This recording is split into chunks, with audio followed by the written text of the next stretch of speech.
Alam mo, BBM, huwag mong ganyanin ang Meta. Alam mo ba, yung Meta, malaking bagay sa aming mga Pilipino yan. Bakit kayo guilty? Kung meron mang fake news na kayo nakikita, kapag hindi totoo, hindi kayo dapat matakot at hindi dapat kayo mahiya. Kapi mo? Ano ba pinagmamalaki mo, BBM? Sa mga Pilipino, hindi mo ba nakikita buhay ng mga Pilipino? Parang kawawa. Sa ibang bansa, walang bigayan ng mga bigas. Kapi mo? Bakit kayo nagbibigay ng bigas dito? Kasi winalangya nyo ang mga Pilipino. Panahon pa lang hapon, mga walangya na kayo. Bakit hindi nyo pagmasdan ng Japan? Saudi Arabia? Noong araw, disyerto yan. Ang Japan naman, binaksakan ng atomic bomb ng Amerikano yan noong araw, noong panahon ng gera. Bakit di maulad na maulad?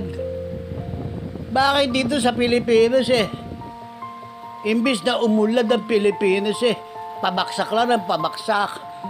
Bakit hindi babaksak ang Pilipinas? Ayaw niyong tigilan sa pagtakbo ang gobyerno ng Pilipinas. Wala naman kasi kayong alam. Takbuhan kayo ng takbuhan sa gobyerno ng Pilipinas. Ano ba hinahabol nyo? Salary. Sabi nyo sa akin nakakita bansa. Isang presidente, 400,000 plus ang isang buwan. Si Inday Sara,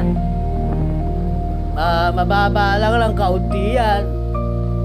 Kayong mga senador, 300,000 na ang mga sweldo nyo isang buwan. Abay, palbasa kayo yung magugulang. Ginawa nyo 2 presidente. Isang presidente sa labas at meron pa presidente sa Senado building. Alam niyo ba kaya ginagawa nyo pinatataas nyo ang inyong mga ranggo?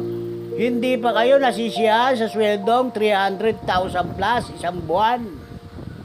Pinatataas yung pilit hanggang magugulangan nyo ang gobyerno ng Pilipinas. Sa totoo lang, kung tutusin, itong Pilipinas na to ay napakaraming kayamanan. Pero, inside job ang ginagawa ninyo. Kayo lang ang nakikinabang ng kayamanan ng Pilipinas. Ang mga kasabwat nyo,